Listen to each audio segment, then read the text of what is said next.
Hello friends, my name is Professor Sudhanshu Bhushan and I am the head of the Department of Higher and Professional Education in National Institute of Educational Planning and Administration, Delhi. Well, I have come here to give a talk on national education policy, and the exact topic is structural changes, school to higher education, competencies and values. Now, the objective of this video lecture is to understand what are the structural changes in national education policy, right from school education to higher education, and we'll also try to understand how at the level of agency, how at the level of an individual, be it teacher or administrator, we need to understand the competencies and changes in the behavior, that is in terms of values, that would lead to the success of National Education Policy 2020. Well, my presentation will be in three parts. In the first part, I would like to provide a framework to understand the change process, any change process. And as you know, the whole purpose of national education policy is to produce that change. Secondly, I would like to discuss very briefly on what are the changes at the level of a structure, what are the big changes, what are the systematic changes. And thirdly, I would like to also elaborate for these big changes, systematic changes, what are the changes in at the level of competencies, at the level of values are required. So the whole presentation will be in three parts. Let us discuss with the first part. What is the framework through which we can try to understand, analyze the national education policy? Well, there is an important framework of structure and agency. This framework says that at times there may be a necessity to change the structure, to change the system, which is normally in that kind of a change takes place from the top. So national education policy also talks about certain change at the level of the structure. Now, on the other hand, there are various changes which take place at the level of the agencies. When small changes at the level of the teachers become a part of the system, then also change takes place at the level of agency. So both structure as well as agency in this framework have to work together. Only then the real change in education as a result of education policy may take place. So if there is a change in the structure, it is necessary to understand what are the roles and responsibilities at the level of an agency, mainly particularly in education at the level of teachers in higher education as well as in school education. So it is with this framework that I would like to discuss the systemic level changes, structural level changes in school education as well as in higher education. So the whole point is that firstly we need to realize that both are essential. If certain change take place at the level of a structure and agency does not change, then the real change in education will not take place. Well, now coming to the second point, and which I think is very, very important aspect of national education policy, that is that a lot of changes have been envisaged at the level of system, at the level of structure. Why these changes have been envisaged? These changes have been envisaged because at the macro level, at the systemic level, in terms of the external level, lots of changes are taking place. As you know, change in terms of technology, change in terms of pedagogy, etc., are taking place, and therefore it is necessary that some big changes at the level of a structure are also brought about. Now, if you analyze at the level of a school education, one such change is the change in terms of the whole level of education in a school. For example, we have been following as a result of National Education Policy 10 plus 2 plus 3 type of education. But now what is being envisaged is that there will be 5 plus 3 plus 3 plus 4. Now when I say 5 means what? 5 means 5 years of schooling is the first level, which is called the foundation level, which means that the 3 years at the for the pre-primary level and 2 years of the primary level. So this is a big change in the conception of how school level of education be categorized. The second level change is called the preparatory, which means that it will be a middle level, which is inclusive of 3 class, grade 3, 4 and 5. And then there is further change from middle to preparatory, and which is the level for furthermore class 6, 7 and 8, and then there is a secondary level, which is class 9, 10, 11 and 12. So whole school education has been divided into 4 stages. First is the foundational, second is the preparatory, third is the middle, and fourth is the secondary level. Now, if this kind of structural change is taking place, then there is a lot which is expected from the teachers. How do we understand the ethos of the different level or stages of school education, and how change can be brought about at different levels of schooling? I will deal with more on this aspect a little later on. Let me again talk about another big change, you can say a structural level change, and that is again in the language. So whole idea of language now is also looked at little differently, where it is said that in the formative stages, say up to 5 years or up to the foundational level, the language will be that of home language or the local language, with which a child is very much familiar. And then gradually we will move towards bilingualism. That means one language may be a local language or the regional language, another language may be that of any other language, Hindi or English or any other language. So bilingualism is then has to be practiced at the higher levels of school education gradually. So this also demands lot of changes in the way a teacher has to teach in the class.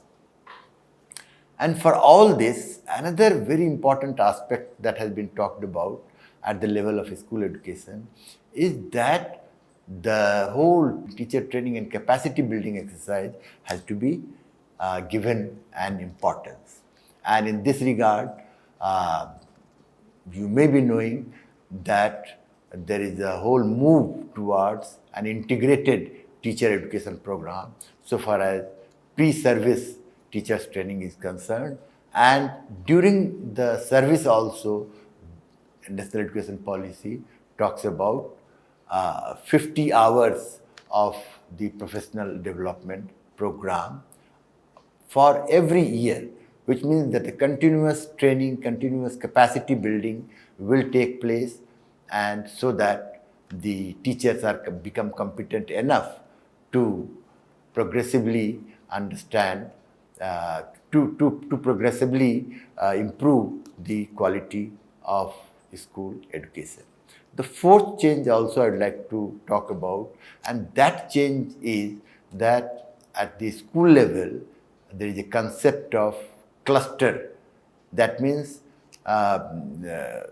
with the many schools may form a cluster so that the schools can use the resources commonly, and therefore the efficiency in the resource use can be developed.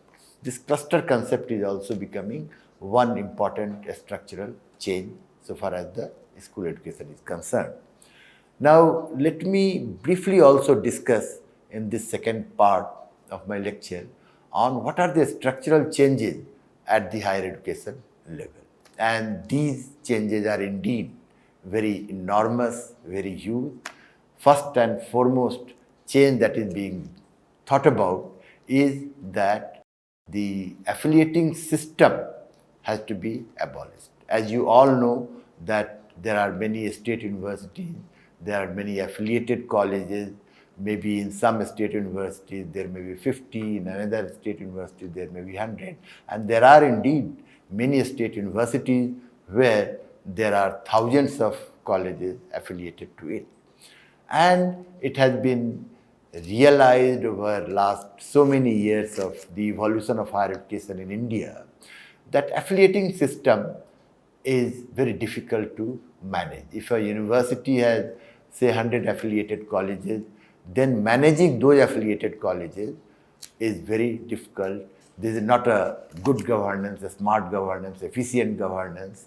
And therefore now it is said that there should be only multidisciplinary research university, multidisciplinary teaching university, multidisciplinary colleges, and even a cluster of few colleges may also form a multidisciplinary environment. So there is a shift from whole affiliating system to some sort of a multidisciplinarity system. And multidisciplinarity is the core idea, is the core concept. So how this structural change has to be brought about will be a question which will engage our policy makers for time to come. But another structural change that is being thought about is that how do you make curricular arrangement such that the multidisciplinarity can be practiced. So multidisciplinary can be practiced, one, at the level of changing the structure by a shift from affiliating university system to multidisciplinary university system or college system, or it can also be brought about by having a multidisciplinary curricula. So how do we really develop multidisciplinary courses, multidisciplinary curricula? How do we provide the larger number of choice of courses to the students? This is also a very big structural change that at the level of higher education being thought about. Now, of course, the related to this is also the idea of a multiple entry and exit. Now, this idea is being debated all over India at all the levels of higher education. Now, what policy says is that we must have a 1-year certificate course, maybe for 1 year. After 1 year, students may make an exit to the labor market. They can come back, they can join for another year of diploma course, or there could be 2-year integrated diploma course, there could be 3-year degree course and 4-year degree and research degree course at the undergraduate level. So this also requires a lot of thinking, lot of discussion at the department level, at the college level, at the university level, so that some such sort of multidisciplinarity through the curricular changes be brought about. So, and of course also at the postgraduate level, there is the whole idea of 1-year postgraduation or the 2-year postgraduation, allowing the possibility of entry and exit. Now, this is again a big change at the level of system that has been thought about, and how do we really practice it has to be through the process of discussion, debates at the level of the universities and the colleges. Now, another very important change at the level of, again, the system or the structure is that now what is being said that for an efficient and for a smart governance, what is most necessary is that how decisions are taken very fast. At present in the university system, the whole decision-making process is very, I mean, you can say time consuming. Of course, it is participatory. Of course, it is democratic. There are arguments for and against of this, but the new education or the national education policy talks about the change in terms of a body which is called Board of Governors, and this Board of Management or Board of Governors will be a body of very small number, maybe 7, 8, and this body will be the highest body which will oversee the functioning of the university or the functioning of the college. Associated with this is also the idea of an institutional development plan. That means every institution has to have an institutional development plan which will be the guiding force, which will be the guiding document to make changes over a period of 10 years, over a period of 15 years in the institution, and slowly move towards multidisciplinarity, slowly move towards curricular reform, slowly move towards multiple entry and exit, and so on and so forth. Therefore, to summarize what I'm trying to say is that at the school level, there is a structural change. The structural change consists of the whole, the level of education in the school education is changing, and that begins from foundational to preparatory to middle to secondary, of 5 years duration, 3 years duration, 3 years duration, and the 4 years duration respectively. This is a big change. Secondly, as I was saying, that for this whole curricular change has also to take place. I will also add here that there is also a commitment of 50% of vocationalization of education, both at the school level as well as at the higher education level, and therefore at the secondary level, how vocationalization takes place is also an important challenge so far as national education policy is concerned. The second change, as I talked about, is that for all this to take place, the whole language policy has also to adjust according to this. And the basic thrust is that during the earlier years, while there may be the home language and the local language or the regional language, but gradually we need to move towards bilingualism. And then there are at the teacher preparation level also there are structural changes which are being suggested, and much emphasis has been placed for the preparation of the teachers. Now, at the higher education level, again, even at the cost of repeating, I must say that the idea is that abolish affiliating university system, introduce multidisciplinary research university or the teaching university or the college, and the core of this is that multidisciplinarity has to be introduced.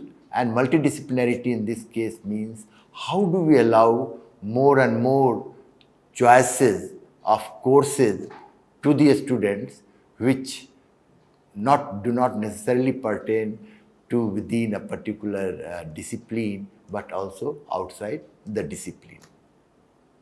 And I also discussed the changes at the level of at the systemic level in terms of how the Board of Governors driven management has to be introduced in the in the college or the university, and how the institutional development plan and the curricular structure such that there is a possibility of certificate program, diploma program, or the degree level program which can be introduced. Let me, however, add that these structural changes, these system level changes, are not the changes which can be brought about in a year or two or even in 5 years. This is a process which will continue for next 10 years, 20 years, or maybe even for a greater span, for a greater period of time. But the message is that we need to move from one particular kind of system to another particular kind of system or the structure. Now, what is important? What is important is that these structural level changes can be successful only when the behavioral changes also take place at the level of agency. That is why I said in the first part that if the structural changes and the agency does not change, then the structural change cannot be brought about. It will be very difficult to have a structural change. So what is necessary is that at the behavior of an agency also must go along with the structural change. What does this mean in concrete terms? In concrete terms, it means that if we want to have a structural change in favor of multidisciplinarity, then the competencies of a teacher has to develop to understand what multidisciplinarity is and how can we allow more and more choice of the courses in a multidisciplinary or an interdisciplinary framework. And therefore, it also means a change in values. Change in values means what values are? Values are our sense, our beliefs of, so that through which we live in a society. So how do we live in the society? We live in the society with values of trust, with values of mutual cooperation, with values of participation, with values of understanding others, and so on and so forth. So, if multidisciplinarity has to be a part of the change at the level of a structure, then it is necessary that if I belong to certain particular discipline, then my ways of doing things must change. I must try to find out collaboration or partnership with other disciplines and try to see how in partnership with other disciplines we can promote multidisciplinarity through various ways such as joint teaching, collaborative teaching, joint research, collaborative research, and joint publication. So at both the level, teaching, research, and publication, at all the levels, we will have to come out of our previous mindset where disciplinary basis of knowledge used to be important. So the ways of doing things has to change. And for this, what is necessary? The first step is that at the level of agency, we try to understand what these changes are, what is the meaning of these changes. And only then at the level of our working, at the level of through the change in the behavior is possible, and the structural changes may gradually take place. So, for example, it is a big policy move that there should be a 5 years and 3 years and 3 years and then 4 years of schooling. Now we need to understand that 5 years means what? 5 years means 3 years of pre-primary, 2 years of primary, and at this level, whatever is the competency required, that competency need to be provided. So this ethos of the change has to be understood. That is why even competency becomes very, very important. And on the aspect of competency, there is an emphasis. Every teacher will have to now undergo, in addition to their pre-service training and in-service training, 50 hours of in-service training, which basically amounts to 4 credit course in a year. So through the professional training, the competency of a teacher has to be improved. We need to understand, for example, if bilingualism at some stage is promoted, we need to understand how can we have bilingualism in the school education, and the changes will be necessary in terms of the textbooks or in terms of the competency of a teacher to teach in two languages and so on. So the whole idea, the whole objective of this particular lecture is to understand, is to sensitize, is to orient our teaching community, which is indeed the one of the largest community in India, is that if the national government has been promoting few changes at the level of a structure, at the level of system, which has become inevitable perhaps because large changes are required at the present moment, then it is necessary that our ways of doing things should also change accordingly. And ways of doing things depends upon two important components. Depends upon what is our value, what is our competency. And as I said, by value, we mean that how do we mutually try to understand each other, try to understand the concept, how do we cooperate, how do we form a group, how do we lead a group. So all these values are the democratic values, are the values of inclusion, which is necessary for making a change at the level of a structure. Needless to say that competencies are the most important component. And in this today's knowledge economy, today's context where knowledge is changing very fast, we have to upgrade, whole teaching community have to upgrade in terms of the competence. You may not be a master of all the knowledge, but it is necessary that we try to understand much more deeply anything that we have to implement.